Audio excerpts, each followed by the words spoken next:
seperti dijanjikan, hari ini Jumaat sudah tentu banyak perkara yang boleh kita analisis dan juga melihat apa yang berlaku sepanjang minggu ini melibatkan FBM KLCI, prestasi Bursa Malaysia dan juga sudah tentu melibatkan hala pergerakan FBM KLCI cukup penting dan apa kaunter-kaunter yang penting untuk kita teliti serta bagaimana pengaruh luaran itu dapat mempengaruhi pergerakan dan juga hala tuju FBM KLCI. Jadi untuk mengulas dengan lebih lanjut berkenaan dengan perkara ini bersama dengan saya Ketua Strategi MIDF Research Saudara Syed Muhammad Kifni Syed Kamarudin. Encik Syed Kifni, terima kasih sudi bersama dengan Esra Awani pagi ini. Mungkin pertama sekali, bagaimana kalau kita nak bercakap dari segi prestasi FBM KLCI sepanjang minggu ini dan kita lihat beberapa faktor yang mungkin sedikit sebanyak mempengaruhi pergerakan pasaran saham. Assalamualaikum. Selamat pagi. Terima kasih atas jemputan ke Awani. Beberapa faktor yang mempengaruhi pergerakan saham pada minggu ini antaranya adalah pengumuman mengejut pemotongan kadar pengeluaran minyak mentah oleh Ketubuhan OPEC+. Susulan lantunan kenaikan harga minyak mentah di pasaran antarabangsa, dia dianggar akan memberi sedikit kesan terhadap kadar inflasi dan pertumbuhan ekonomi. Namun, tindakan OPEC+ ini dilihat tujuan untuk menstabilkan harga minyak mentah. Barangkali sekitar $85 setung dan bukannya untuk menaikkan harga secara berterusan. Di samping itu, pasaran saham minggu ini juga dipengaruhi oleh data ekonomi Amerika Syarikat yang menunjukkan aktiviti ekonomi sudah mula perlahan. Indeks PMI, Purchasing Managers Index, yang merupakan penunjuk kondisi perniagaan mencatatkan bacaan di bawah paras jangkaan pada bulan Mac.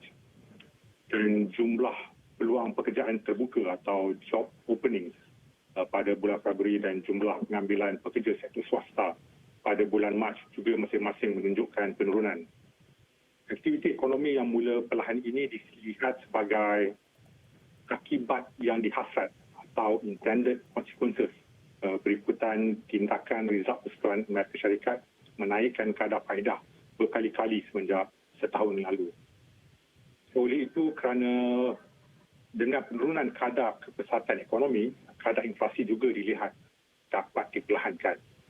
Sehubungan itu, kadar inflasi PCE Amerika Syarikat pada bulan Februari telah turun ke paras di bawah jangkaan. Ini dilihat dapat mengurangkan tekanan terhadap Reserve Persekutuan Amerika Syarikat untuk menaikkan kadar faedah pada masa hadapan. Sehubungan itu, pasaran hadapan kadar faedah atau interest rate futures market kini memberi keberangkalian 51% bahawa Reserve Persekutuan Amerika Syarikat tidak akan menaikkan kadar faedah pada mesyuarat yang dijadualkan pada bulan Mei yang akan datang. Dan pada penutup semalam, indeks FBM KLCI yang mewakili saham syarikat-syarikat terbesar di pasaran Bursa Malaysia naik 2 mata sepanjang minggu ini atau pertambahan 0.2% kepada 1,475 mata. Manakala prestasi saham syarikat-syarikat bersaiz sederhana atau kecil yang masing-masing diwakili oleh indeks FBM 70 dan FBM Small Cap menunjukkan kenaikan yang lebih baik. Sepanjang minggu ini, indeks FBM 70 naik 0.6% dan indeks FBM Small Cap pula naik 1.6%. Dan sekiranya kita melihat pada prestasi indeks-indeks tersebut pada suku pertama tahun ini, kita akan dapat lihat prestasi lebih baik saham-saham syarikat sederhana dan kecil berbanding yang besar. Pada suku pertama tahun ini, umpamanya indeks FBM KLCI turun 4.9%. Sebaliknya, indeks FBM 70 pula naik 3.8% dan indeks FBM Small Cap naik 2.2%. Fenomena ini juga kelihatan di pasaran saham utama dunia.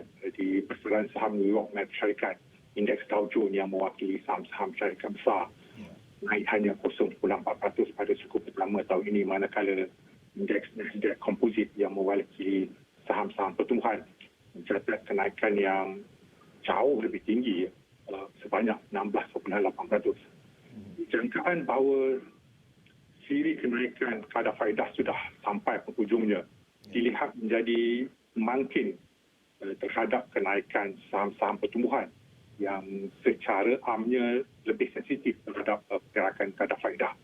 Dan juga minat belian para pelabur mungkin disebabkan saham-saham syarikat besar sederhana dan kecil telah mengalami kejatuhan relatif yang lebih setara pada tahun lepas berbanding syarikat-syarikat besar. Ya.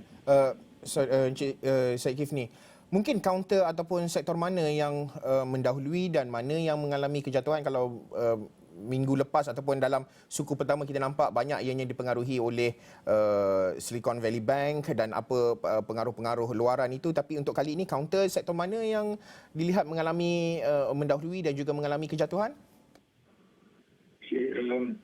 Sepanjang minggu ini 10 daripada 13 sektor di pasaran saham tempatan didagangkan pada tahap yang lebih tinggi. Indeks sektor tenaga, perkhidmatan kesihatan dan hartanah mendahului dengan kenaikan sebesar. Masing-masing naik 3%, 2.8% dan 2% sepanjang minggu ini. Sektor tenaga mencatat kenaikan terbesar berikutan kenaikan harga minyak mentah susulan tindakan pertubuhan OPEC Plus mengumumkan pemotongan mengejut terhadap pengeluaran minyak mentah. Manakala sektor perkhidmatan kesihatan terutama syarikat-syarikat pembuat serum tangan mengalami lantunan teknikal rebound dan dilihat telah mencapai tahap sokongan atau support level setelah kejatuhan besar semenjak 2 tahun lalu yang berturut-turut. Dan sebaliknya hanya 3 sektor iaitu peladangan, teknologi dan telekomunikasi mencatatkan penurunan. Masing-masing susut 0.3%, 0.2% dan 0.1% sepanjang minggu ini. Jatuhan saham syarikat-syarikat peladangan adalah seiring dengan penyusutan harga minyak sawit mentah sepanjang minggu ini. Ya. Encik Syed Kifni, mungkin berbaki lebih kurang dalam 1 minit ini dari segi jangkaan hala pergerakan pasaran saham dalam masa terdekat ini bagaimana? Pergerakan pasaran saham tempatan dan dunia secara amnya akan terus terkesan dengan pergerakan jangka pendek Wall Street. Oleh itu, tekanan inflasi di Amerika Syarikat yang sudah mula menunjukkan penurunan dan pasaran hadapan kadar faedah pada masa ini menjangkakan bahawa Reserve Keseluruhan tidak akan menaikkan kadar faedah adalah secara empirikalnya akan memberi kesan positif pada pasaran saham. Kerana secara empirikal tamatnya kitaran kenaikan kadar faedah akan mungkin disusuli dengan kenaikan trend harga pasaran saham, terutama sekiranya ekonomi masih dapat mencatatkan pertumbuhan. Oleh itu, sekiranya Reserve Keseluruhan seperti jangkaan tidak menaikkan kadar faedah pada bulan Mei akan datang dan prestasi ekonomi masih menunjukkan pertumbuhan pada masa tersebut, kami menjangkakan ini akan mungkin disusuli dengan trend kenaikan harga pasaran saham. Okey, baik. Terima kasih Encik Syed Muhammad Kifni Syed Kamarudin yang merupakan Ketua Strategi MIDF Research mengulas berkenaan dengan prestasi dan juga hala pergerakan FBM KLCI.